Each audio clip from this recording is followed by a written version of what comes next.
பேரவைத் தலைவர்கள் நீங்கள் கருத்தை சொல்லுகிறீர்கள். நான் ஒரு பொதுவாக ஒன்று சொல்றேன். இப்போ ஒரு திரைப்படத்துக்கே போறோம்னு வச்சுக்கோங்க. இந்த திரைப்படத்தில் கிளைமேக்ஸ்ன்றது கடைசியாக தான் இருக்கும்.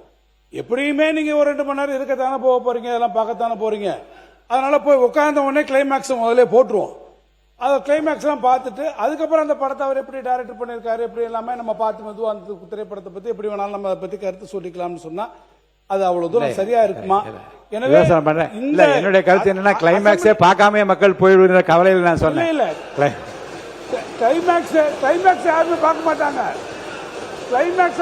கிளைமேக்ஸ் நிச்சயமா பார்ப்போம். உங்களுடைய கிளைமேக்ஸ் பேரவைத் தலைவர் அவர்களே, முடிச்சிடறேன். என்ன இன்னைக்கு ஒரு லைட்டர் வேன் ஐம் சேயிங், இன்னைக்கு காலையிலேருந்து ஒரு முடிவில் என்ன பண்றீங்கன்னா, எதை முதல்ல சொல்லி எதை பின்னால சொல்றதுன்றது காலையில் வந்த உடனே அவர் பள்ளிக்கல்வித்துறை அமைச்சரை நீங்க பதில் சொல்லி அப்புறம் நீங்க பேசுங்க கேட்டுங்க அப்படின்றீங்க. இப்ப நீங்க அறிவிப்பெல்லாம் முன்னால விட்டுட்டு அப்புறம் திருப்பி அதுல பேசுங்கன்னு சொல்றீங்க. பேரவைத் தலைவர் தூங்கிட்டும் படுத்துக்கிட்டும் பொத்திக்கிட்டும் படுத்துக்கலான்ற ஒரு முடிவுக்கு பேரவைத் தலைவர் வந்து விட்டீர்களா என்பதை நான் அறிய விரும்புகிறேன். நான் எதிர்கட்சி தலைவர் பேசுங்க.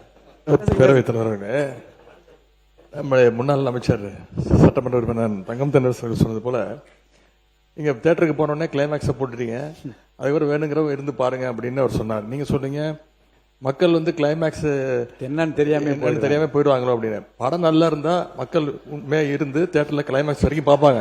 நீங்க சொல்றதை பார்த்தா இந்த படம் எப்படியும் ஓடாது, இந்த படம் நல்லா இருக்காது, அதனால முதல்ல கிளைமேக்ஸ் போட்டுருவோம் அப்படின்னு சொல்ற மாதிரி இருக்கு. மாண்பு சமூகத்தை அமைச்சர் சொல்லுங்க. மாண்புமிகு பேரவைத் தலைவர் அவர்களே, இப்பெல்லாம் படங்கள்ல 2 கிளைமாக்ஸ் இருக்கு. முதல்லையும் கிளைமாக்ஸ் இருக்கு, பின்னாடியும் கிளைமாக்ஸ் இருக்கு. எப்போ ஒரு மாற்றத்தை விரும்ப வேண்டும், மாற்றங்கிறத விரும்பணும். நீங்க ஆட்சி மாற்றத்தையும் விரும்ப மாட்டீங்க, நடைமுறை மாற்றத்தையும் நீங்க விரும்பல அப்படின்னா எப்படி அது சரியா இருக்கும்? அறிவிப்புகள் ரொம்ப முக்கியமானதா தான் நான் பாக்குறேன். நான்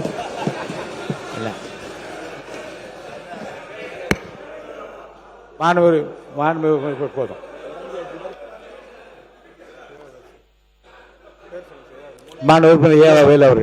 மாண்புமிகு பேரவைத் தலைவர், இதில் இன்னொரு சங்கடம் இருக்குது. அமைச்சராக இருக்கிறவங்களுக்கு சங்கடம் இருக்குது, எங்களுக்கும் சங்கடம் இருக்குது. இப்போ முன்னாலே அறிவிப்பு பண்ணிடுறீங்கன்னு வச்சுங்களேன், எந்த தொகுதிக்கே அல்லது அந்த பகுதிக்கே பொருத்தமான அறிவிப்பு இருந்ததுனாக்கா அவங்க பாராட்டி பேசிட்டு இருப்பாங்க. இப்போ எதிர்கட்சி வரலன்னு வச்சுங்க, ஆரம்பத்தில் இருந்து இந்த ஆட்சி சரியில்லை, இந்த ஆட்சி சரியில்லை இப்படி தான் பேச ஆரம்பிப்பாங்க. கோரிக்கை கூட வைக்க முடியாது. அதனால நீங்கள் எடுத்திருக்கிற முடிவு கரெக்டாக. எப்போ நான் சொல்கிறேன்னா, முன்னாலே சொல்லாமல் பதிலுரை பேச ஆரம்பிக்கிறாங்க இல்லையா, அப்ப அறிவிப்பு சொல்லிட்டு பதிலுரை பேச ஆரம்பிக்கட்டும், அது பொருத்தமா இருக்கும். அதான் சரியா இருக்கும்.